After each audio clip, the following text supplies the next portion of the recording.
Welcome to the chalkboard, my fellow football nerds, for episode number 123 of Chalk Talk. I'm your host, Shane Haff, and you can follow me on Twitter and YouTube at Shane Haff NFL. I'm joined today by the best co-host in the game. You've heard him on the Tough Cover radio show. It is Mark Henry Jr. Give him a follow on Twitter at @MarkHenryJr_. Mark, how are you doing tonight?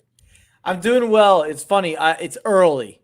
I'll say that. It's early in the football season, everyone. So everyone relax before everyone's takes go crazy. And I'm sure we'll say it's early a lot of times in this podcast.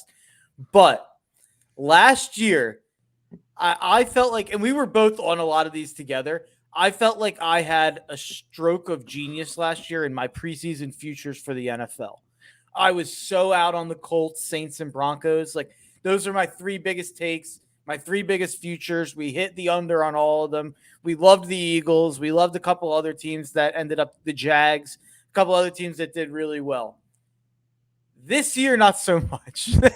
I was looking at my futures early on, and I'm like, oh, I have that much on the Seahawks. Like, there's a lot of futures that don't look good for me. But the funny thing is, we just got done our college football BGN draft podcast.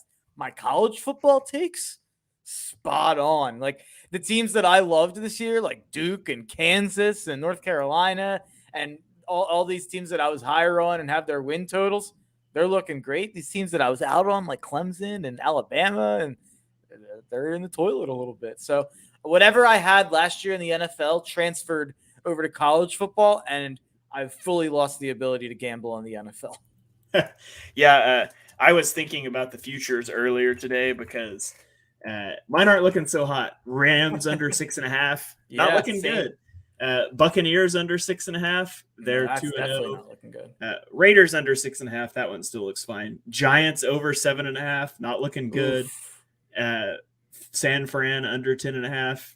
Jury's still out on that one. We'll see, but overall, not my best year for futures bets thus far. Yeah, it's a tough list for me as well, for sure. Something like the Vikings winning the division, the Panthers winning the division, rough bets.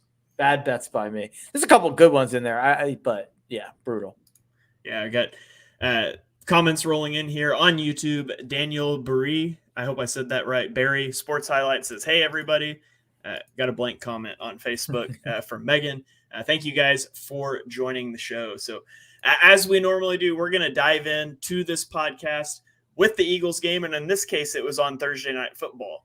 Before we get into every single game, we will talk about every team in the NFL, so you guys stay tuned for that. And then I'm going to debut a new segment in my final thoughts, where I'm going to cancel a team every week that you don't need to care about anymore. So stay tuned for that till the end. But Mark, let's dive into this Eagles game. The Eagles win their home opener at Lincoln Financial Field over the Minnesota Vikings 34-28. Now, on the first drive, they go right down the field, but then with a 1st and goal from the 9, they went bubble screen, run, zone read, and kicked a field goal. From there, they went 3 and out, interception, missed field goal. Minnesota was driving to take a big lead before half, and Justin Jefferson fumbles out of the end zone. It's a touchback. Terrible rule, worst rule in sports, but the Eagles drive down to hit a 61-yard field goal. So instead of 14-10 Vikings, it's 13-7 Eagles. Are we going to have to argue about this again, this rule? No. Wait, I thought you think that's a good rule?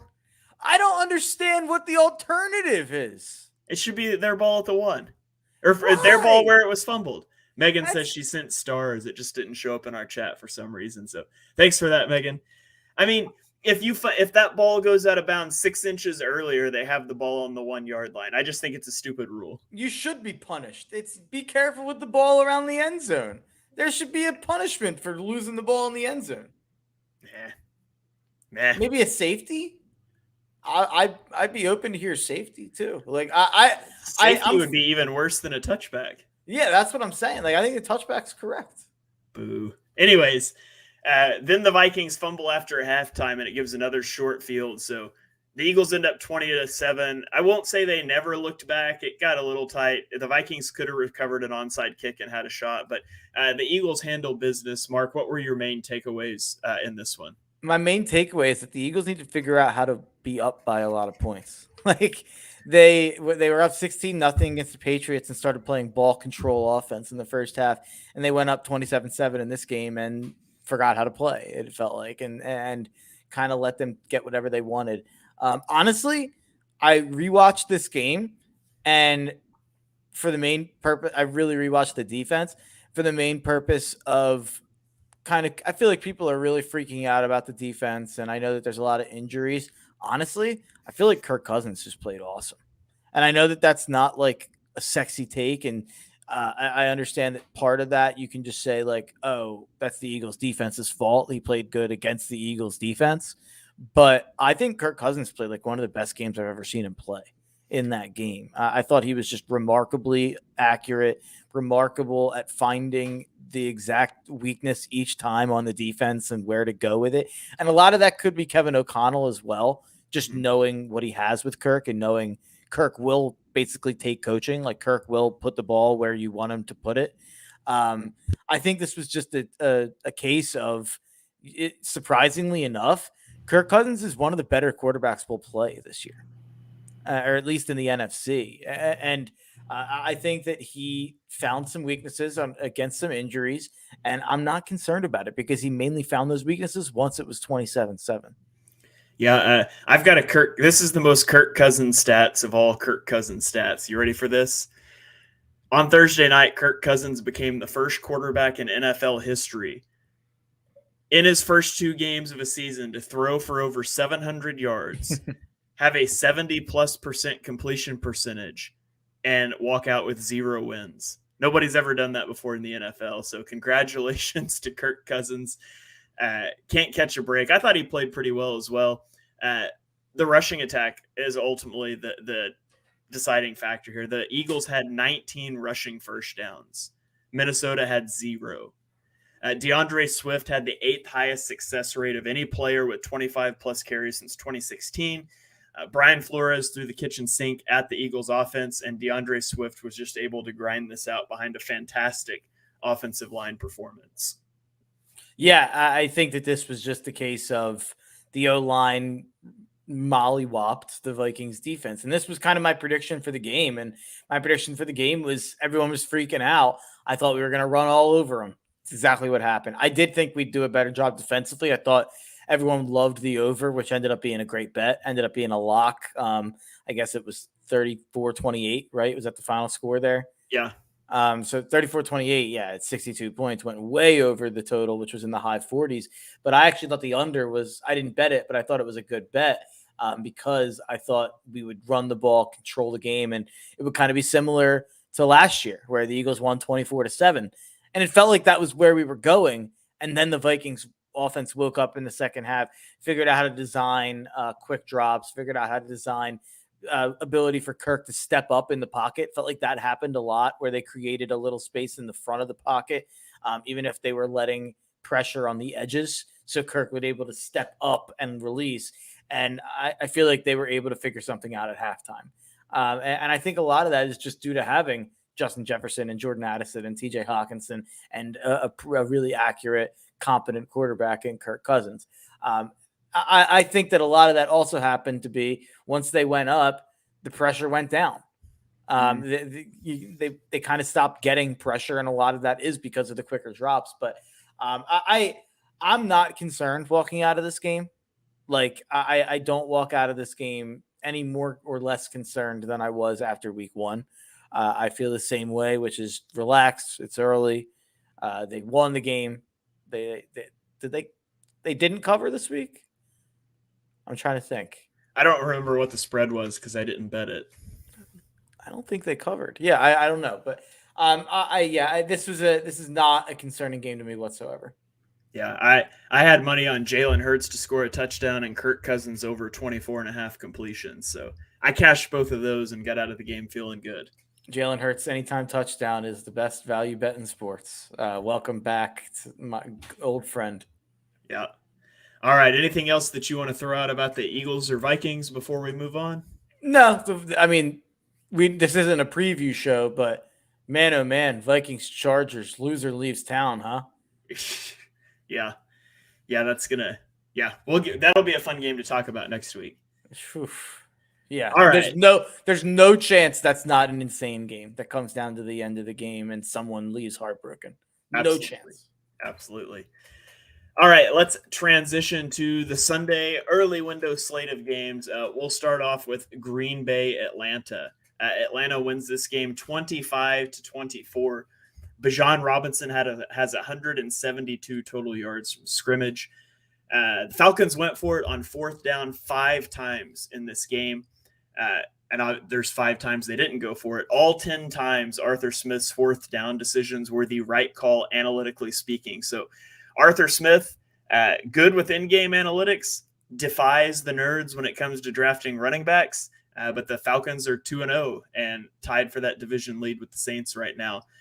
But my main takeaway in this game, although I tweeted out that the Packers were dead to me, that was out of anger for them blowing my Packers money line bet and my Desmond Ridder under passing yards bet. I'm still all in on the Packers to win the NFC North. Missing their 2 best playmakers in Aaron Jones and Christian Watson. They were missing David Bakhtiari, assuming he still plays for them at some point. I don't know. And they were a QB false start on 4th and 1, which if you haven't seen it, go see the Jordan Love false start. That was funny. They were a false start on a 4th and 1 away and then 2 drop picks away from probably beating a team in the Falcons I also picked to go to the playoffs. So I'm not going anywhere on the Packers. I still think they're going to win the NFC North. This is one they're going to wish they had back, though. And this is in a game that they were missing Aaron Jones, Christian Watson, Quay Walker, and you said they were missing Bakhtiari as well. Mm-hmm. I think there was someone else on defense outside of Quay Walker that I'm not remembering as well that they were missing. So a lot of missing pieces here for Green Bay, and I felt like Green Bay outplayed Atlanta, to be quite honest. Atlanta just got the ball last, and kind of. I felt like they did a good job holding the ball at the end and wasting a lot of time and kicking the field goal with like a minute left and not really giving Green Bay a chance. Fun stat here. Games with 3+ touchdowns. Aaron Rodgers in 2022 won. Jordan Love in 2023, 2 so far. I thought you were about to say Aaron Rodgers in 2023, 0. 0. It'll stay that way too. He's not coming back in the playoffs. Don't ask me about it. Oh my God, that's such a stupid piece of news, by the way. But fun fact, Jordan Love is the number 2 quarterback in fantasy right now after 2 weeks. Who is number 1, Shane? Tua? Kirk Cousins is the number 1 fantasy quarterback after 2 weeks. Wow. There you go. So he's not only the first quarterback to throw 700 yards, 70% completion and not win, he's also the number 1 quarterback in fantasy. Yeah. There's also some chart out there with Jordan Love. His EPA per play on early downs and late downs is like both top in the league. You're like right there with Tua, if not top in the league. So, yeah, Jordan Love looks like a player. Looks like a guy I'm in on. Like I like what I see from Love. I'm pretty sure he had a rough second half here. I think he had a rough fourth quarter, but he did, yeah. Yeah, outside of that, I thought he looked really good in this game overall. Yeah, if Jordan Love is good and the Packers make the playoffs, this is going to be like my master stroke of preseason predictions. It'd be a great call. That would be a great call for sure. I'm already mad that I didn't bet it. I didn't bet them to win the division, and I should have. The odds weren't that crazy on it, to be honest. Yeah. So, all right, let's go on to our next game. It is the Las Vegas Raiders at the Buffalo Bills. They get blown out 38-10.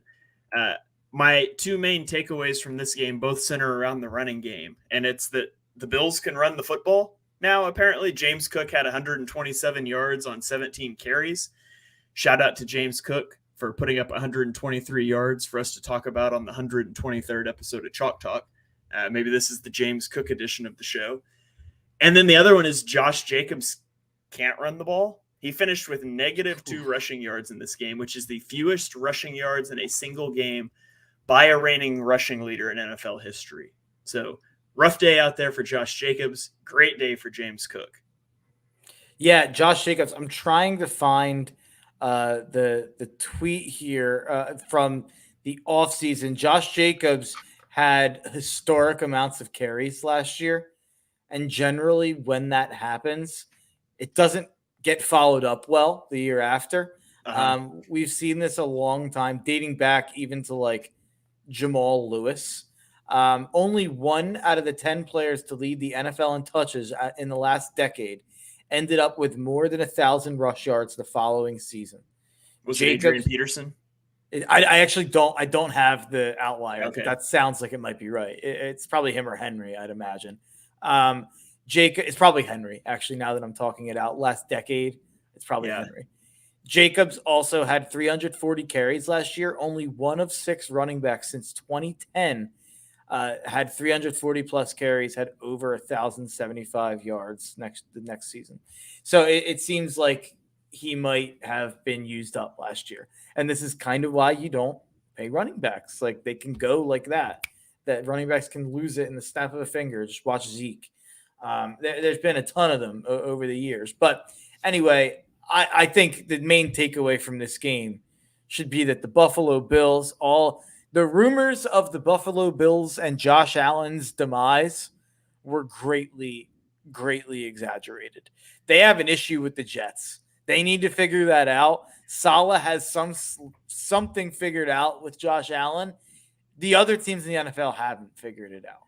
And I will say, Josh Allen was every bit as reckless in this game as he was in the Jets game. It just worked. And I feel like you're going to get that. Could go either way. Josh Allen will always be entertaining. Sometimes he will be terrible. We talk about the scale for quarterbacks. Quarterbacks you win in spite of, quarterbacks you win with, and quarterbacks you win because of. Like, Josh Allen will be on one of the two extremes. You will win the game or lose the game because of Josh Allen, but he will never be a bystander, a passenger on the car for his own fate. So Josh Allen will decide these games for the Bills. What I'd say about that is Josh Allen, if you look at like last year, he is, if it's Jekyll and Hyde, if Jekyll's the elite part of Josh Allen and Hyde's the bad one, the first 9 weeks of the year, he's Jekyll. He was elite every one of the first 9 weeks of last year. And even out of the first 13 weeks leading up into the Jets game that he got hurt in, he had one bad game. I think my problem with that conversation with Josh Allen is that I think it reduces how good he is. I think when people say that, it becomes like, oh, the bad is just as bad as the good is good. In my opinion, if you're taking the bad with the good with Josh Allen, the bad's here, the good's here. Josh Allen does so much stuff where he goes out and wins you football games. And honestly, even week 1, he was not good. He threw 3 picks, got sacked a lot. He was still better than these most quarterbacks' bad games. He was maybe more destructive, but he still had 236 yards, 70.7% completion percentage, 29 for 41. He had 36 yards rushing. He had 2 first downs rushing. He still does things in these games when he's back because he can make things happen with his legs. He's always a big threat. I think Josh Allen is the second. I'm starting to go back to thinking maybe we never should have put Burrow over him. And I know that I'm going it's funny. It's early, Mark. It's early. Let's not write Burrow off. No. And I'm not. It's Allen and Burrow's always been neck and neck for me.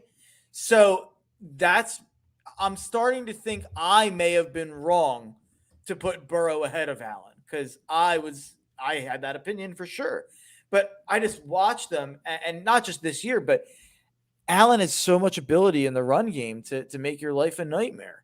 And even if he doesn't run it, just to throw it, that's just, I don't know. It's hard, and my opinion on that'll change by the week, I'm sure. But it's funny because everyone else is going the opposite way on Josh Allen, and it feels like I'm buying all the Bills and Allen stock I can get. I think they're a legitimate Super Bowl contender, and I might end up going in and putting in a future. The problem is we're going to talk about a different team in the AFC in a minute. Yeah. Well, speaking of Joe Burrow, let's get into it here. We've got our next game on the slate is Baltimore at Cincinnati. Baltimore wins this game 27-24. Mark and I told you guys for years, Lamar Jackson is a legit passing quarterback who was never given the opportunity to run a traditional passing offense. Lamar Jackson's .26 EPA per play so far this year as he's getting used to a new offensive coordinator, would have ranked third in the NFL last season behind Patrick Mahomes and Jalen Hurts. Lamar Jackson in this game was 13 of 19 with 2 touchdowns when targeting slot receivers. That is his second most slot targets in a game in his career. You know why? The Ravens didn't used to have slot receivers because they went heavy personnel with fullbacks and tight ends and ran the ball. Lamar Jackson is playing incredibly. Baltimore is every bit of a Super Bowl contender, and not to just, toot our own horn about what we were right about, because we also told you the AFC North was a gauntlet in the offseason, and now I'm starting to think there's only one good team in the AFC North. I'm not sure. Joe Burrow pulls up on his calf during this game. He's still hurt, and the Bengals rushed him out there to start 0-2. 60% of Cincinnati's drives have ended in 3-and-outs this season. He is 6 of 21 on passes of 10-plus air yards in the year, and none of them have gained more than 20 yards. They're not explosive.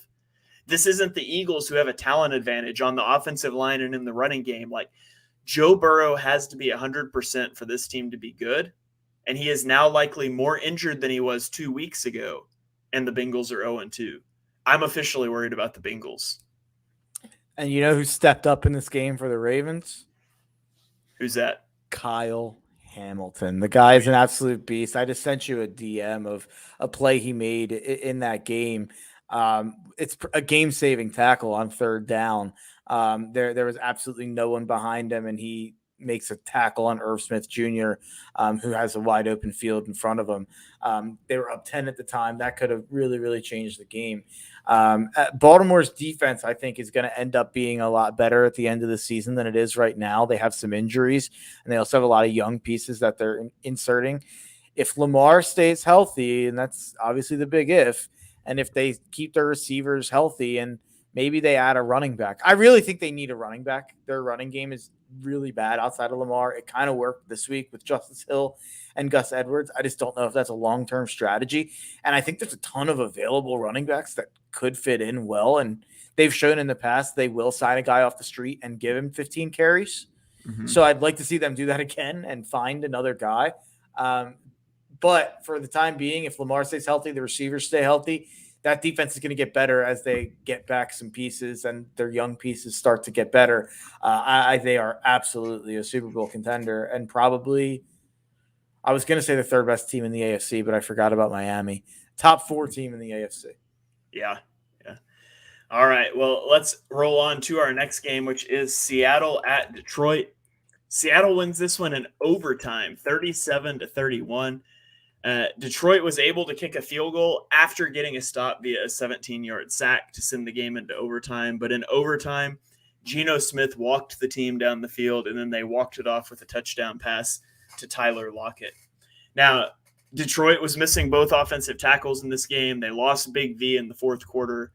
After losing David Montgomery, the Lions were unable to run the football despite spending the 12th pick in the draft on a running back. Make of that what you will. By the way, the running back that they offloaded for a 4th-round pick because they spent the 12th pick. It's not like he had a good game. Yeah, he had more yards on Thursday night than Jahmyr Gibbs has in both games combined, but that's whatever. But the thing I want to talk about really in this game is Seattle. Seattle got Detroit in base defense for 11 dropbacks. They generated 6 explosive plays in those 11 dropbacks. 22 total plays. They got Detroit in base. They picked up 12 first downs. Seattle, out of 13 personnel, that's 1 running back, 3 tight ends. Geno Smith was 6 of 7 passing for 103 yards with 5 first downs, had a .97 EPA per drop back. So you drop Geno Smith back 7 times out of 13 personnel, that's basically a touchdown.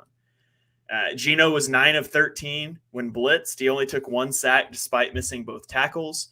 Throwing outside the numbers, Geno had a plus 20.1% completion percentage over expectation and 2 touchdowns. Geno was throwing darts all game, and I really like to see them bounce back after a rough week 1 outing, obviously losing both tackles. I'm not ready to say that they can't win their division. I was really encouraged by their performance against Detroit, who I think is a good football team.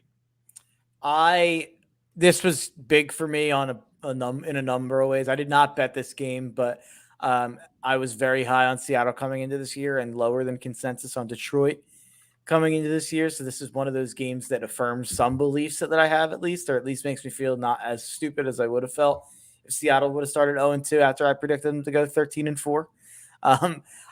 My expectations have changed with Seattle with the injuries that they've had. But I want to focus on the Lions here because I didn't realize how much I hated Dan Campbell and the Lions until I was watching this game. So like I said, I didn't have money on this game. And I was watching like I was a Seahawks fan. Like I was watching like a 12th man. Like when they tied it up to go into overtime, I was pissed. Like I thought for sure Detroit was going to win the game. But Seattle to figure out a way to win, I think shows a lot about Pete Carroll. Losing your 2 tackles and then going on to score 37 points. The way they did is incredibly impressive. They have some issues on defense for sure. They have some issues on the O-line for sure. But it seems like they have enough talent to at least work through some of that for the time being, and they'll get some of those pieces back. So I'm high on Seattle. I'm back on the bandwagon. I was hanging off of it after week 1 because you know how low I am on the Rams still. But yeah, I'm back on. And real quick, just want to say everyone that proclaimed the NFC North to the Detroit Lions after they won by 1 point against the Chiefs when the Chiefs were missing their second and third best player and had 4 drops from Kadarius Toney, with one of them going into the hands of a Lion for a pick 6. I don't know. I hope you're not feeling great after losing a home game to a team that just lost both their top tackles. All right, let's roll on to the next game. It is the Indianapolis Colts at the Houston Texans. Indianapolis wins this game 31-20. Anthony Richardson started the game strong before exiting the game with a concussion in the second quarter. Gardner Minshew stepped in and led consecutive 75-yard touchdown drives to build a 28-10 halftime lead. The Colts harassed C.J. Stroud all day, who I thought still played a good game, but they sacked him 6 times. They hit him 9 times, and Stroud lost a fumble in the game. All in all, I thought it was a good showing for both of the rookie quarterbacks, even though Richardson's was abbreviated. And really, that's what this season is all about for these two clubs, is developing those rookie quarterbacks. Yeah, no, and I wanted to pull this stat up. Laramie Tunsil was inactive in this game. Mm-hmm. Houston was already missing its starting right tackle, Titus Howard, who's out until week 5. Their left guard, Kenyon Green, who's on season-ending IR. Their center, Juice Scruggs, who was drafted this year and is now on short-term IR. Their backup center, Scott Quisenberry, who is on long-term IR. And their backup for Tunsil was replaced by Josh Jones, who got hurt in this game. Goodness. So just an idea of what's going on with the Texans' offensive line. I think C.J. Stroud played incredibly in this game, given those circumstances. And given who he's throwing to. And I mean, I talk about the sacks and the fumble, but he was 30 of 47 passing for 384 yards and 2 touchdowns, did not throw an interception, a 103.5 QB rating. Like, those are good numbers. And then when you add the context of, he's a rookie quarterback. He has no weapons, and the entirety of his offensive line is hurt. I thought it was a pretty impressive performance. Yeah, I'm looking for another stat here, too, and of course I can't find it now. But yeah, C.J. Stroud, second most pass completions in the first 2 career games of his career at 58. There was another stat. Of course, I can't find it now, but C.J. Stroud has been really, really good over these first 2 games, even if his team is even way farther back than I thought they were from being at all competent. Yeah. Another fun stat from this game. Anthony Richardson had 2 rushing touchdowns in the first quarter of the game. Mark, do you know who the last Colt to do that was? The last Colt? Sam Hellinger? I don't know. No. Edgerrin James back in I didn't know if you were 1999. I thought it was a quarterback. So I was thinking quarterbacks that run on the Colts. Yeah. It's not Peyton. Yeah. Yeah, it was. So he's the first guy to do it since Edgerrin James 24 years ago. So impressive stuff there. Obviously, he's got to figure out how to finish a game. He left the game in week 1 with an injury as well. So that is a concern. But He's been fun to watch play so far. Trevor told him. Trevor said, "You can't keep taking these hits, man. You got to get down." Mm-hmm. And then he gets hit again, and it's the second straight week that he has a suspected concussion. So it's just he was so fun to watch, and it was looking like maybe you have to bet Anthony Richardson anytime touchdown every single week now. But they're going to have to put some sort of reins on him. But early on, looks like you were absolutely right about him having just an absurdly high ceiling, and probably should have went higher than Bryce Young at this point. It's safe to say. Yeah. All right, let's roll on to our next game. It is the Kansas City Chiefs at the Jacksonville Jaguars. The Chiefs win 17-9. The Chiefs turned the ball over 3 times in the first half, so they were compounding mistakes from week 1. But then they rallied for a touchdown drive right before half to take a 7-3 lead, and ultimately they end up winning the game. The Chiefs lost the turnover battle 3-1 in this game. They lost the penalty battle 12-2, including 5 flags on right tackle Jawan Taylor, who everybody pointed out he was lining up illegally in week 1. Apparently he can't play if he can't do that. 5 penalties in this one. He was benched during the game and then later came back. But the Chiefs got Chris Jones back, and it made their whole pass rush better. He and Felix Anudike-Uzomah teamed up to strip sack Lawrence in the 4th. Jones also had a 4th down sack earlier in the game that was good. The Jags offense just struggled. They got into the red zone twice in the 4th quarter, and they walked away with only 3 points. Trevor Lawrence was 0 of 7 passing in the red zone. And if the end zone was 11 yards deep instead of 10, he would have thrown 2 touchdowns. It was just a game of inches they kept missing. But at the end of the day, the Jags are 6 of 24 on 3rd downs this season, and they're 1 of 5 on 4th downs. They just cannot convert on late downs, and it's handicapping this offense. Yeah, I think that the Jags freak out session that I've seen is going too far. Is what I'd say, because I think, like you said, they just missed a couple touchdowns here. The guys just got their feet down. They would have been touchdowns. And the offense was elite in week 1. I thought that the offense looked incredible for most of week 1. Calvin Ridley looked elite in week 1. They have to figure out the running game a little bit, but I know that there's people freaking out about Press Taylor. I think the Jags are just fine. The takeaway from this game is that we're all screwed if the Chiefs have a top 5 defense. And I think that might be the case. And it seems like they are finally kind of reaping the benefits of a couple of years ago, or last year, really. They made the decision of, all right, we are going to pour our resources into the offensive line and into the defense, because we have Patrick Mahomes and we don't have to worry about skill position guys besides Travis Kelce. So they poured draft picks into the offensive line and defense. What have they done with those? They've drafted Creed Humphrey and Trey Smith on the offensive line. Both my guys. Yeah, you loved both of them. Both have been elite. George Karlaftis, who has been great. Willie Gay, who's been great. Nick Bolton, who's been great. Leo Chenal, who's stepped up. L'Jarius Sneed, who's been great. Justin Reed's been great. Did they draft Justin Reed? No. He was a pickup. But yeah, he was a pickup. But Trent McDuffie is just an incredible pick as well. You liked him as well. I wasn't as high on McDuffie. I liked Karlaftis a lot. I liked the linebackers they drafted. Chris Jones, obviously one of the best players on the planet as well. So you put Chris Jones as the centerpiece of a defense that's surrounded by all that young talent. I think they have an argument by the end of the year at being one of the best defenses in the sport. And that's a scary, scary proposition when you've got Patrick Mahomes lining up under center. Yeah, absolutely. So hopefully for the rest of the NFL's sake, that doesn't come to fruition. So, yeah, it's like I want to make a bet on the Bills to win the AFC, but it's like, what's the point?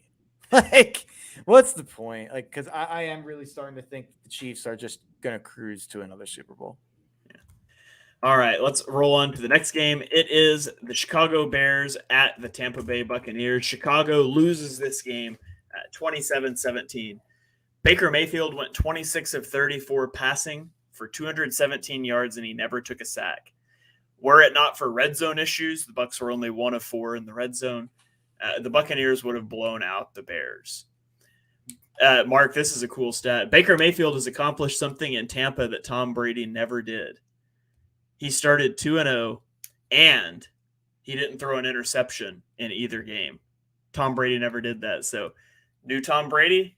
I don't think so. But I thought it was a funny stat. Meanwhile, for the Bears, Justin Fields took 6 sacks. He threw a pick 6 on an inside screen late in the game to Shaq Barrett to really end the game. It was Bears were down 3. There's like 4 or 5 minutes left. I can't remember exactly. And got that pick 6 on the inside screen, which probably a terrible play call in the shadow of your own end zone. But I just think that's the level of coaching that is in Chicago right now. The Chicago Bears tried to build around Justin Fields this offseason. It's just not enough. The play calling's not good enough. The weapons aren't good enough. The O-line is not good enough. And frankly, Justin Fields hasn't been good enough. He deserves his share of the blame, but I don't know what the Bears are going to do. I think the Bears are in for a very long season with a lot of uncertainty at quarterback again. Well, at least they have Carolina's draft pick as well as their own, because it looks like those are going to be 2 of the top draft picks. And then you're going to have to make a decision on quarterback, it seems. So I think that the Bears are a joke. Their roster's so bad overall at every facet of it. I think they've done just a horrific job. They could have got Jalen Carter after trading down from 1 and picking up those assets. And they traded down again for a 4th-round pick so they could take Darnell Wright. If I was a Bears fan, I think it's one of the more hopeless situations in sports right now. And I don't even know how I'd handle it as a fan. The Tampa stuff, man, I think that they're competent. Like, they have a lot of talent, like on defense, as well as Mike Evans looking every bit like the elite receiver that he's been for a long time now. I think Tampa Bay can be live in this division. Marvin Harrison and Brock Bowers would go a long way to helping the Chicago Bears offense next year. If they're picking that high, I think Justin Fields will be elsewhere. Yeah, you're probably right. Especially since he wasn't drafted by those guys. I'd imagine that Justin Fields will be playing on like the Patriots or something next year, and then we can go all in on him again. There we go. All right, let's move on to the next one. Another overtime game this time. We have the Los Angeles Chargers at the Tennessee Titans. The Titans win in overtime 27-24. I'm trying to decide if I want to do this now or later. I'm just going to do it now. So the Chargers punting on 4th and 2 from Titans territory, like the 40-yard line early in the game, in a game that goes to overtime. You didn't think you want to try to pick that up? They're giving up explosive plays and key moments on 9 play-action passes. They gave up 70, 14, 20, and 49-yard passes. You cannot give up explosive passes to an offense that cannot move the football consistently. J.C. Jackson is rotating series. Joey Bosa barely played. He had 2 sacks and like 12 snaps. Khalil Mack's absent. He's not making an impact. Derwin James isn't. We came on this podcast last week and you said Ryan Tannehill had one of the worst games of his career, and it's not a storybook career. He was great this week. Their defense ranks 26th in success rate, 30th in EPA per drive, and 32nd in DVOA. Brandon Staley, whose defensive approach is designed to limit explosive plays, they have allowed the most 30-plus yard completions in the NFL since he was hired. Since Staley was hired, they rank 28th in EPA per drive and success rate. It's absurd. Staley is a fraud. His defense, you know why his defense was good? Because it had Jalen Ramsey and Aaron Donald. And oh, by the way, Sean McVay was calling the offense, putting up a lot of points. Brandon Staley is a joke, man. Like, they should absolutely fire him. They should have done it last year when he put Justin Herbert out there in a blowout with fractured rib cartilage. I'm done with Brandon Staley. And until the Chargers get done with Brandon Staley, I can't take them seriously as an organization. Now, Herbert and the offense don't get away without criticism. The offense has been good this year. It's been really good. But at the end of the day, it's a game of inches, and the Chargers have had 6 possessions in the 4th quarter and overtime, with either a chance to take a 2-score lead or to win it at the end. They're 0-6 in those opportunities, and thus 0-2 this year. And they have to be better. Kellen Moore, Justin Herbert. You've got to be better in those situations but Brandon Staley is out of his depth. He has always been out of his depth, and this team will never go anywhere with him as a head coach. Yeah, I agree with all the stuff about Staley. I mean, he was bullied out of being aggressive. Like, he was bullied out of doing the right thing on fourth downs and on field goal situations and when to go for it and when to go for two. And yeah, he loved doing that stuff, and it went wrong for him his first year. He got bullied. He read all the stuff, all the hate, all the criticism from the old heads of NFL media, and he went from doing that to being one of the least aggressive coaches in the NFL in those situations. So Staley's a moron. But what I'll say is Justin Herbert. I almost feel like I'm like regurgitating it. I had a clip go nuts on the Gambler, the radio station I work at, Fox Sports The Gambler. Their Instagram account, they put out a reel of me going nuts on Herbert after the game. And the funny part is, it was about last week. It was after week 1 when he got the ball back with 2 minutes to go, down 2. And we all figured, oh, Miami missed the PAT. The Herbert's going to go down and win the game. And he couldn't get 30 yards in that situation. That's fine. He scored 34 points in that game. But you'd like him to be able to get a field goal there. Week 2 comes along. He gets a chance, down 3 with 3 minutes to go. Goes right down the field. Great drive. All the way down to the 10-yard line. 40 seconds left. Has all their timeouts. Can't gain another yard. Incomplete. Takes a sack. Field goal to go to overtime. And then, by the grace of God, the Chargers get the ball in overtime. Shane, this is considered getting the ball in overtime is considered such an advantage that we had to whine and complain and cry for new overtime rules because it's just unfair that the coin flip determines who wins the game, because obviously if you get the ball first in overtime, you're going to win the game. Justin Herbert got the ball first in overtime against a bad Titans defense and failed to do anything with it. Didn't gain a yard, 3 and out, and a punt. And the Titans, they go right down. Obviously, at that point, the Chargers defense is bad. We all know that. But Justin Herbert had 2 chances to keep their defense out of the game. Go score a touchdown, or if you don't score a touchdown, redeem yourself when you get a second chance and at least go down and get a field goal. I was just shocked. I had Chargers minus 2.5, so I'm obviously biased here. It was one of my favorite bets of the week, but they're in my graveyard now. Like I'm done. I cannot bet the Chargers anymore. It's just not.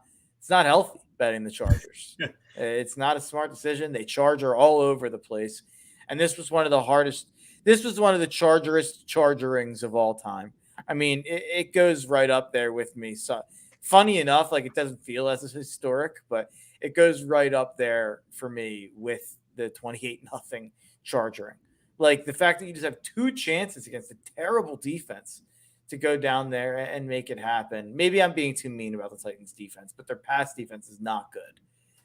So yeah, he just doesn't have it. And I should say he's a top 7, 8-ish quarterback. The problem I have is when he's put in the tier with people like Josh Allen, people like Joe Burrow, people like Lamar Jackson. And I don't even want to bring Jalen Hurts into the conversation because it clouds the conversation and people want to yell about homerism. So keep Jalen out of it, even though Jalen's went to a damn Super Bowl. Keeping him out of it. Lamar Jackson's 48-16 in his career, and and Justin Herbert is 25-26. I know that QB wins are not everything, but it's not like Lamar Jackson's been in a good situation. Lamar Jackson's had terrible receiver play for his entire career, bad running backs, hurt O-lines, and Baltimore has, no matter what, been a great team when he plays. Is that a fair assessment? Yeah. And you mentioned QB wins aren't a thing. Let me tell you what is a thing. Head coach wins. Because the Los Angeles Chargers, they just said, we think we think Justin Herbert's one of the best quarterbacks in the league. 5 years, $262.5 million deal. In 36 games with Justin Herbert as his quarterback, Brandon Staley is 19-17. Yeah, it's Get not good enough. that clown out. Get him out. Totally agree. No, I'm totally with you. What I don't want to see happen, and I've already seen it, is people complaining about Chargers play calling. Kellen Moore is one of the greatest offensive coordinators in the sport. If I were making like a top 5 to 10 of play callers I would want to lead my team, he'd be on that list. And that has nothing to. If you fired Brandon Staley and made Kellen Moore the interim head coach tomorrow, I would pick the Chargers to go to the playoffs. Absolutely. Or that would be a good step in the right direction at the very least. I think Kellen Moore's a genius. So maybe I'm wrong there. Maybe I'm overrating Kellen Moore. That has nothing to do with me trying to undercut Justin Herbert by giving Kellen Moore credit. But I've long been a Kellen Moore guy. Like, I thought that the Dallas decision to get rid of him was stupid. Mm-hmm. So yeah, maybe they'll turn it around. And I it's hard to say much more because I'm not even. The problem that I have with the conversation that I'm getting killed on Instagram for, I don't go on Instagram, so it's easy to avoid it. But I'm getting killed by people telling me I don't know ball. But the problem I have is I'm not saying anything that crazy. I'm not saying the guy stinks. I'm not saying that the guy's not great. I'm not saying the guy's not uber talented. What I'm saying is I need you to accomplish something before you're put on the level of Josh Allen, who's won year after year after year. Joe Burrow has been to a Super Bowl and has won 2 years in a row consistently. And Lamar Jackson, who 48-16 speaks for itself as a record. And as well as Jalen Hurts, who's 20-1 now in his last 21 starts in his career. And he's went to a Super Bowl. Again, I understand that everything is based on circumstances. Everything is based on the team you're on. But I think that my Lamar example is kind of why I have an issue with the Herbert thing. Because I think Lamar gets none of the benefits of the doubt that Justin Herbert gets. And I think people turn it on me and they try to make it a Jalen thing. If anything, it's really more of a Lamar, Josh Allen thing. Because those are two guys who I think are uber talented. But because they might not be the perfect pocket passer who looks great on the all-22 film, I don't think they get some of the same benefits of the doubt that Justin Herbert gets. Whereas I would take either of them 7 days of the week out of 7 over Justin Herbert. Yeah. All right, let's cap that one and let's move on so we don't get too long there. I agree. I still think I am higher on Herbert than you are. I think I'd still have him. I'd have to look back at my rankings. I think I put him 6th or something like that. I remember my only issue was that you had him over Lamar. That was my only issue at the time. Yeah. I think you said that it was injury related though too, that you were. Yeah, because I was ranking based so this is in the offseason. You can scroll back up the Chalk Talk feed. We did our top QB rankings. Actually, we ranked all the quarterbacks excluding rookies. I was factoring in injury concerns because I'm taking like who I want right now. So like, I'm not moving Aaron Rodgers down the list because he's old, just who I think the best quarterbacks are right now. And so I had Lamar down some for health concerns. And I'm very high on Lamar. And if I knew for sure he's going to be healthy, I would have had him higher on that list. Yeah. Okay, let's move into the Sunday afternoon slate. Let's kick things off with it's kind of a wild game, but the New York Giants at the Arizona Cardinals, they win 31-28 after trailing 20-0 at halftime. They scored on the first 3. They went into the locker room. The GM for the Cardinals was like, hey, Jonathan Gannon here. We hired you to lose all the games because we want the first pick. And Jonathan Gannon was like, no problem, I can do that. And so the Giants scored on the first 3 possessions of the second half. They cut the lead to 28-21. They tied it at 28 with under 4.5 minutes to go, forced a punt, and then drove to set up the Graham Gano game-winning field goal.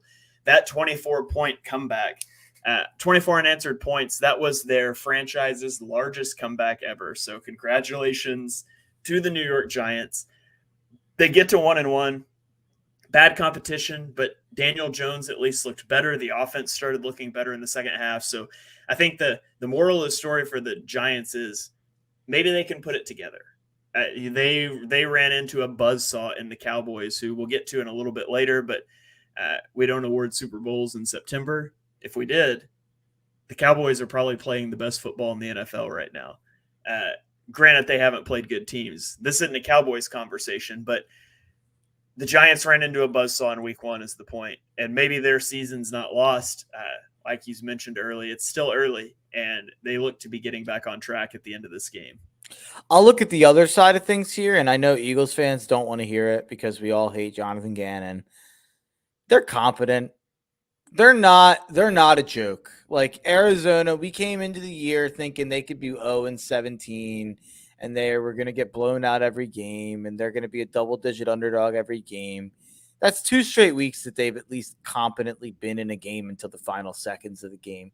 I can tell you definitively right now that he's a better coach than Cliff Kingsbury. You think Cliff Kingsbury's playing close games with Joshua Dobbs at quarterback? No, I don't. I don't. I think Gannon's done a good job these first 2 weeks, and I know no one wants to hear that, but it's if it is a tank job, it's incredible because they're throwing everyone off the scent because all you're going to talk about is the fact that they blew a big lead. But the focus on that should be this team's over-under was 3.5 by the time that week 1 hiked off, and everyone was still taking the under. So it's like this team was expected to be historically bad. So they were never expected to get a lead big enough to blow that way. So honestly, whatever. I just wanted to say, maybe don't pick against Arizona and Survivor every week. I think they're a team that's going to win a couple games. I think they're going to figure out a way to win a couple games. Now, I think that their schedule the next couple weeks is really hard. I haven't looked at it off the top of my head. I know that they play Dallas this week, and that's going to be ugly. But besides that, I think it gets hard and then eases up a bit. I don't think they're totally incompetent. And Josh Dobbs is pretty good. Yeah. By the way, can Dallas just play a decent football team? I think Dallas is really good. I just want to see him play a decent football team. By the way, you mentioned their schedule. They go Dallas, at San Francisco, versus Cincinnati the next 3 weeks. Oof, that's brutal. But by the way, you could say the exact same thing about the Eagles. and the Dallas plays a good team before we do because Tampa's 2-0, so we play a 2-0 team next week. Wink, wink. But I don't feel too worried about the Eagles' next 4 games. Yeah. It's a pretty easy stretch here. Then we get Miami, which is I think that's going to be a nightmare of a matchup. Did I tell you I'm going to that game? In Philly? Yeah, first Eagles game. I might be going to that game as well. Nice. We need to meet up, but we can plan that off the podcast. Either way, we'll meet up. But if that's the case, that's really funny. I know I'm getting one game this year. I think it's that one. But that's going to be a tough game. I truly believe the Eagles will be 6-0 at that point. And I think the 49ers and Cowboys will be 4-0 when they face each other in week 5. I cannot wait for that game. So I can't. Do you know where that is? No, but I can look it up here in a minute. I don't care where it is because I will be hammering the San Francisco 49ers in that game. Yeah, it is week 5. It's at San Francisco. Yeah, I will be hammering the San Francisco 49ers. What do you think the spread will be? I feel like it'll probably be -3. They'll probably just say these teams are even. San Fran, you get 3 for being home.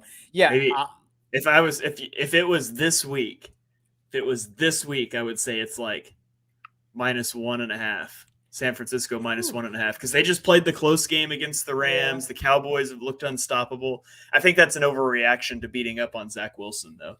Yeah, it's a little less close than the score would indicate, as we'll get to in a minute. Yeah. So, let's talk about it. It is the San Francisco 49ers at the Los Angeles Rams. The 49ers win 30-23.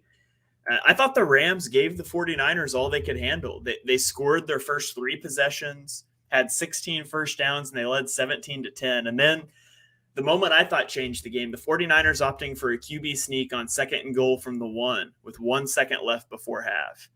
I think in a lot of years past, Kyle Shanahan would have kicked, and he didn't, and they converted the first down or the touchdown. They took the lead into half. In the second half, the wheels kind of fell off for the Rams. Stafford was intercepted twice. One was absolutely not his fault, off a receiver's hands. It's fleeting my memory now what happened on the second one. But the 49ers end up winning.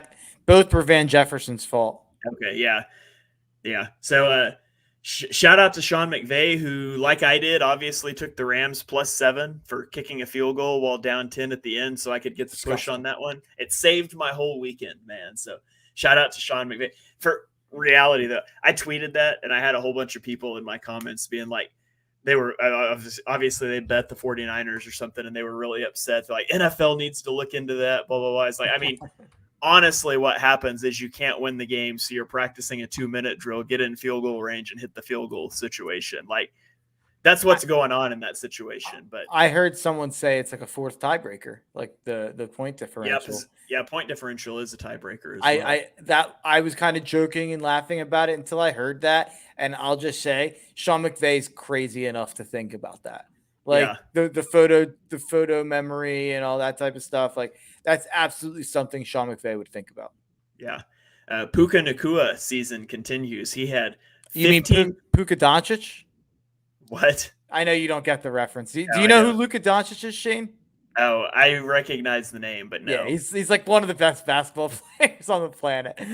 He's like the, I don't know. He's like the Justin Herbert. It's actually not a bad comp. He's like the Justin Herbert of basketball. He's had a little bit more play. So he's way better than you think he is? Nah, I actually love Luka. It's probably not a great comp. I'm trying to think who would be better. Who had like a little playoff success? Like, he's Josh Allen. I'll say he's like Josh Allen. He's like Josh Allen. But Luka's one of the best players in the world. His name is Luka Doncic. So I've started calling Puka Nacua Puka Doncic. That's my nickname for Puka. Okay. Well, so he's got 15 catches, 147 yards. Woo! He broke the NFL record for most receptions in his first 2 games.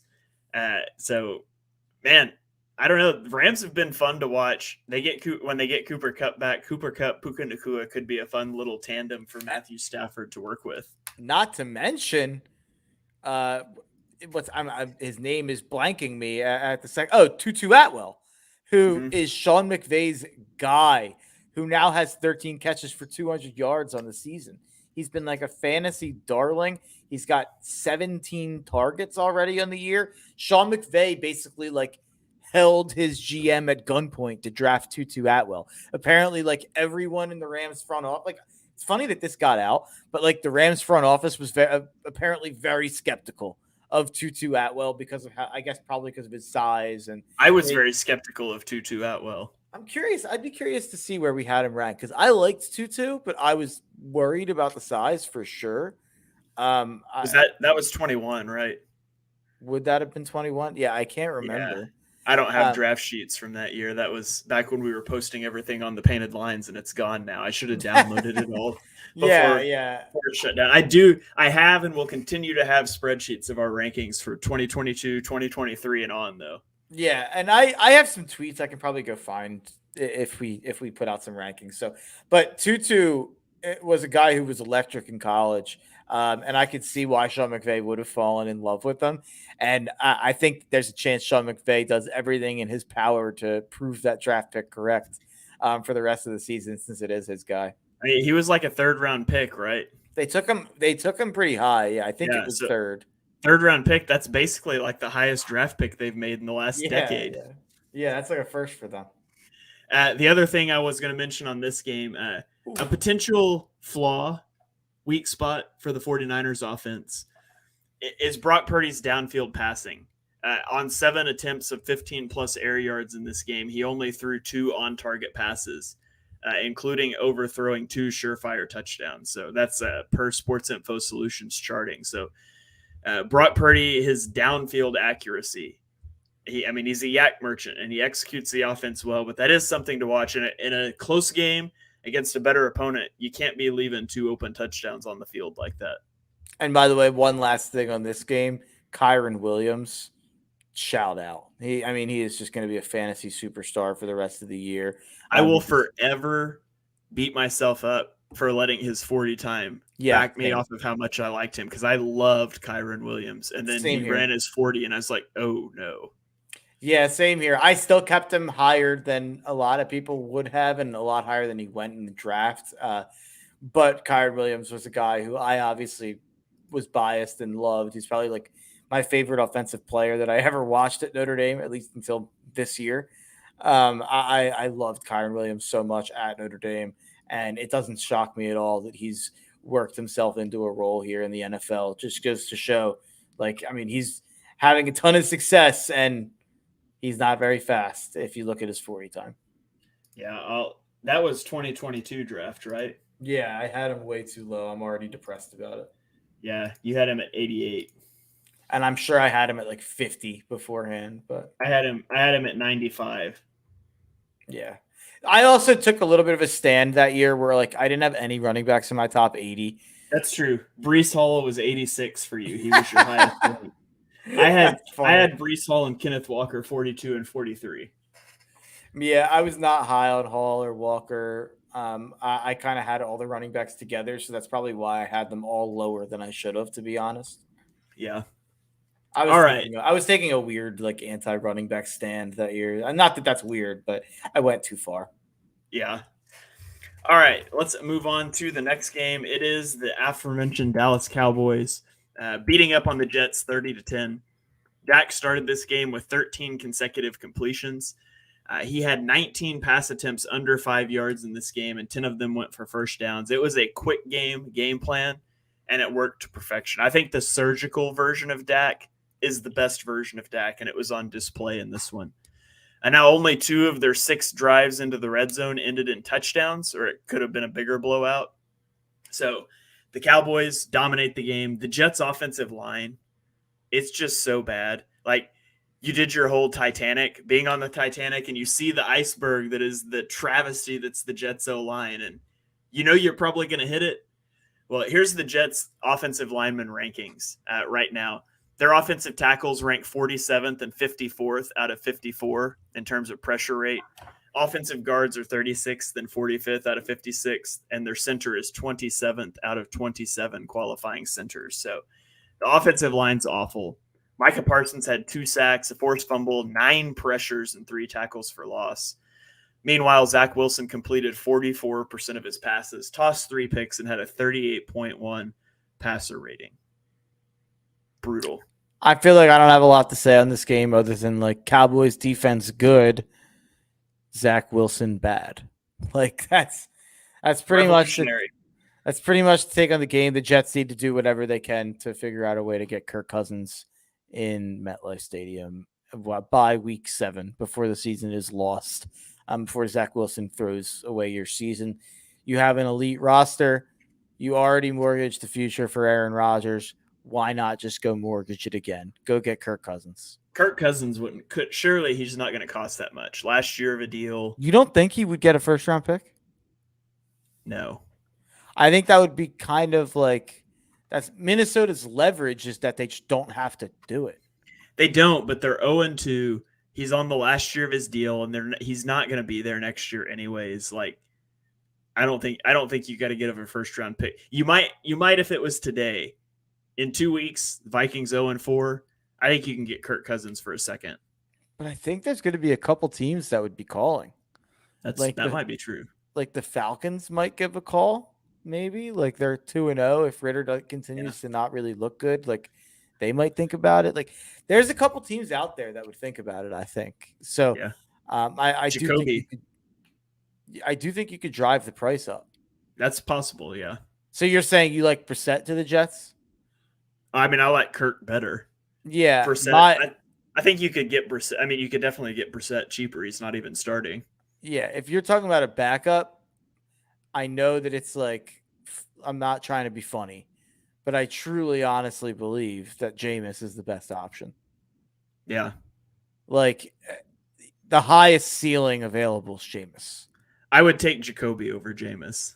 I would take Jameis. If I'm the Jets, I would take Jameis because I don't need the high ceiling with a low floor. I just need a steady guy. That roster's so good. But you already have the lowest floor of all time with Zach Wilson. True. I want to raise that floor. I'm not as concerned about the ceiling. I just want a guy that's going to be competent. But I think you could win a Super Bowl. I can't even say that with a straight face. Hold on. just for the sake of posting the clip on Twitter, I need you to look into the camera and say, I think you can win a Super Bowl with Jameis Winston.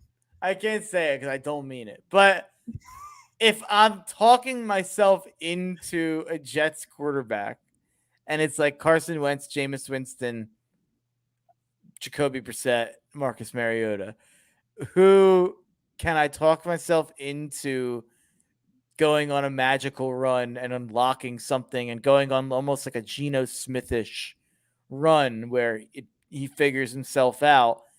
It would be Jameis. Like, it would be, because I do think Jameis was probably not as bad as we thought he was. And then if you look at his stats in New Orleans when he's played, he's generally been very good. It was kind of weird that he got benched last year. Like, that seemed like it had something to do with injuries, and then it just never got out. But 2 years ago, when Jameis played before he got hurt, he was very good. That's where I'm at with Jameis. He was being drafted as like a top 12 fantasy QB last year off the strength of 2 years ago. So I really want Jameis on the Jets just for the comedy of it. I wrote Jameis off, but he didn't write back. Yeah, disrespectful. I can't believe you're not a Jameis guy. All right, let's roll on to the next game. Washington at Denver. Washington wins this game 35 to 33. This game wasn't as close as it looks. The Broncos scored on a Hail Mary on the last play of the game, although it did give them a chance for a 2-point conversion. They were up 21-3, though. I know, and I had Denver minus 3.5 in this game. Watching that meltdown was just awful. Commanders struggled early, but the offense came alive, scoring near the end of the first half and then putting up 3 touchdown drives in the second half. Sam Howell was 27 of 39 for 299 yards and 2 touchdowns. He became the first quarterback in Commanders history.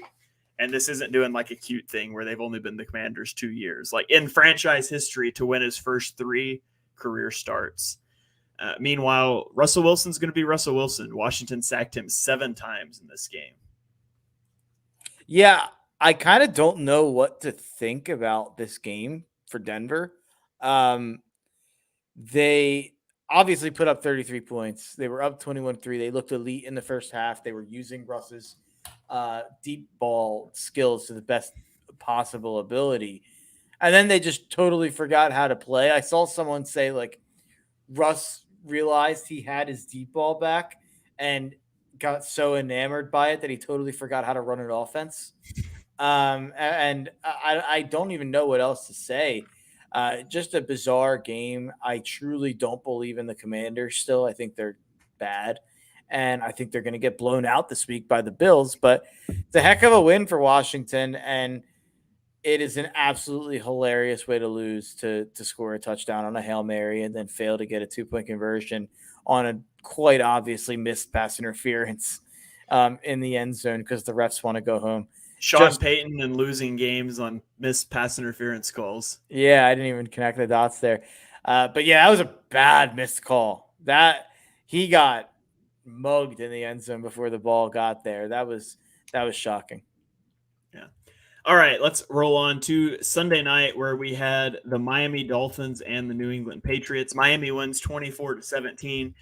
The Patriots were able to limit Tyreek Hill to 40 yards coming off his 215-yard performance in week 1. I mean, maybe he was just tired. I don't know. He ran a lot in week 1. But Raheem Mostert picked up the slack and rushed for 121 yards on 6.7 yards per carry, including a 43-yard touchdown in the fourth quarter. The Patriots shot themselves in the foot with a fumble in the first quarter that killed a drive. And then later in the game, Mac Jones was intercepted by Xavier Howard. So they had chances in this game. Mac Jones was sacked 4 times. The ending of this game was kind of funny. 4th down, Mike Gesicki. I don't know if you saw this. Mike Gesicki catches the out route. He stood up short of the sticks. And in desperation, he turns and just tosses it to a lineman, to Cole Strange. And I thought Cole Strange got the first down. They reviewed it, and he didn't. I was really pulling for that one. But it doesn't work out. Miami ends up with the win 24-17. And this is the first time the Patriots have started 0-2 since 2001. Mark, do you know what happened in 2001? They won the Super Bowl. They won Super Bowl 36. So look out. the New England Patriots, with their loss to the Miami Dolphins, an in-division rival, just put the rest of the division on notice. Yeah, this is one that was. I mean, they had a chance to drive to tie the game at the end, but the Dolphins felt much more in control of this game than the scoreboard would have suggested at any point. It just felt like they were the much better team. And Belichick was able to keep it close, and they were able to, get the ball back with an interception at the end of the game on a bad throw by Tua. But other than that, Tua was pretty perfect in this game. It seems like they've found a running game with Raheem Mostert that they just didn't have last year. So Miami, as long as Tua is healthy, is every bit of a Super Bowl contender. Yeah, absolutely. Defense has to get better, though. Even though only gave up 17 points, not an impressive showing from the defense. But, Fangio, he's got a full season to work with him. Sure. New system and all that. Okay, let's get on to the dual Monday night games. Mark, you would think with 4 teams playing on Monday Night Football, there could be one competent offense among them, and there wasn't. These were 2 awful games to watch. But let's start with the New Orleans Saints at the Carolina Panthers. New Orleans wins 20-17. Awful offensive performances. Bryce Young is being pressured a ton, and he just doesn't have wide receivers to help him out. I thought in the preseason that the Panthers could contend for this division. That's no longer the goal. The goal is figuring out how to course correct before Bryce Young starts to ingrain bad habits that come from constant pressure, constant sacks, having no receivers. Like, that's priority 1. They should consider making a move for a receiver, in my opinion. And it's not a go win now move. It's a don't run your rookie quarterback that you traded everything to go get. Meanwhile, the Saints, their defense is top notch, and they could ride that to the division. They don't have much of an offense, but their D is so good. Derek Carr in this game had a passer rating of 65.5. Prior to this game, he was 0-25 when he had a sub-70 passer rating. So this was his first win with a sub-70 passer rating. He can give all the credit to Dennis Allen and his defense. What did you think about this one? I didn't see a snap of this game, to be quite honest. But yeah, I'm worried about the Panthers' overall surroundings, and I'm already worried that I messed up the Bryce Young over CJ Stroud and Anthony Richardson call. But that's not fair to Bryce Young. He's in a worse situation somehow than even both of those guys are. So yeah, I hope that they, like you said, are able to figure out the best way to not ruin Bryce Young. By the way, I had Anthony Richardson, CJ Stroud, then Bryce Young. We won't talk about where I had Will Levis, because I had him at 34, and he shouldn't have been in the top 100 probably. But I think this is a long-standing theory of mine. You do not want to be drafted by a team that trades up to the first overall pick. You want to be drafted by a team that was bad enough of their own accord to get there. Because the issue isn't like, you would think, where's the better place to go, Carolina or Houston? But Carolina had to trade their wide receiver 1 and multiple first-round picks to get up. Now, Houston ends up doing the same thing for Will Anderson, which was dumb, but we don't need to relitigate that. But you want to be the guy that gets drafted by the team that sucked enough to get you without trading up. Yeah, that makes sense. I was high on this situation long-term for Bryce Young. I still kind of am. But yeah, we'll see. The defense doesn't look the same for Carolina, but 2 unimpressive wins for New Orleans. Yeah. Okay, and then we will move on to our last game. It is the Cleveland Browns at the Pittsburgh Steelers. Cleveland loses this game 22-26. Mark, Pittsburgh entered the fourth quarter trailing by 3. They generated -7 yards of offense in the fourth quarter, and they won the game. That's just incredible. Kenny Pickett became the first quarterback in NFL history to get a fourth quarter comeback victory while generating negative yardage. 14 of their 26 points in this game were scored by the defense via Alex Highsmith pick 6 and a Jedrick Wills strip sack that was scooped and housed by TJ Watt. The defense forced 4 total turnovers. Both offenses in this game were just plain bad. Deshaun Watson under pressure was 3 of 11 in this game. On the season, he has a completion percentage over expectation of -26.7, when he's under pressure, which is worse among all quarterbacks. I think the Browns stink. I think Deshaun Watson stinks. I don't think Kenny Pickett stinks, but Matt Canada is awful and he needs to go. But the biggest long-term thing out of this game doesn't have anything to do with football. It's the Nick Chubb injury. Nick Chubb had a gruesome injury. If you have not seen the clip, don't search it out. It's pretty gruesome. His season is over. We'll see what it means for his career moving forward. It's speculated, we don't know for sure, but that it's pretty similar to the Willis McGahee injury in 2013. If that's the case, McGahee was able to come back and play 10 seasons in the NFL after that injury. So thoughts and prayers for Nick Chubb. Hopefully he is able to come back next season and be back to his normal self. Yeah, I just think this comes down to Matt Canada being an absolute loser, that the Steelers aren't better and didn't win this game more impressively. The Steelers have gone 53% run on 1st and 10 or 2nd and 8+. Running back runs on these downs, 12 rushes, 3.8 yards per carry, and they're running into loaded boxes on 54% of those snaps. Teams know exactly what they're going to do because Matt Canada's been doing the exact same thing for his entire career. I still think Pittsburgh can be competitive. They can be a solid team. They don't have the ceiling that I thought they had because their offense is just totally incompetent. Outside of that, TJ Watt, absolute beast, defensive player of the year candidate again. And I'm still extremely confident in saying that he is the best defensive player in the world. Scored a touchdown in this game. It also had some big pressures and sacks in this game as well. So as long as TJ Watt's out there, the Steelers are never going to be bad as long as he's playing and Tomlin's coaching. But, man, I would really, really, really love to see them fire Matt Canada and bring in a competent human being. But Mike Tomlin's been defending him harder than ever. You know, people overestimate their capability when it comes to, like, sport things. They'll see, like, a kicker miss an extra point. It's like, I could have made that. Well, maybe before they moved it back. Or I could have made that throw. And that's all ridiculous, but legitimately, Steelers, call us up. Fire Matt Canada. I'm fairly certain Mark and I could call an offense that would at least be as good as what's being trotted out there on Sundays. Maybe even just a little bit better. Yeah, it's Madden. It's just ask Madden. It'll be better. You could just like spin a randomizer to call plays, and I think it might work out better. So, all right. Well, I forgot because there's a second team in this game. I was just searching my brain for the other take that I wanted to have. I was like, I wanted to say something else. It's late, folks. Deshaun Watson. Yikes. That's all. I mean, just yikes. Like, imagine painting yourself with a black eye of being the organization that just has no morals and doesn't care and will give the fully guaranteed contract that no one's been willing to give anyone to a horrible, horrible monster of a human being. And then that guy stinks at football. Like it's everything you deserve, Cleveland. Yeah, here's Deshaun Watson's stats and rankings through 2 games. I tweeted this out today.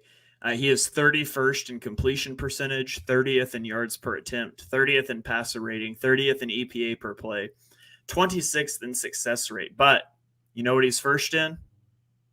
What? Shoving officials.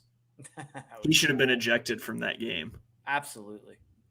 So, all right. Well, that is going to about wrap this one up. Let's throw it over to final thoughts.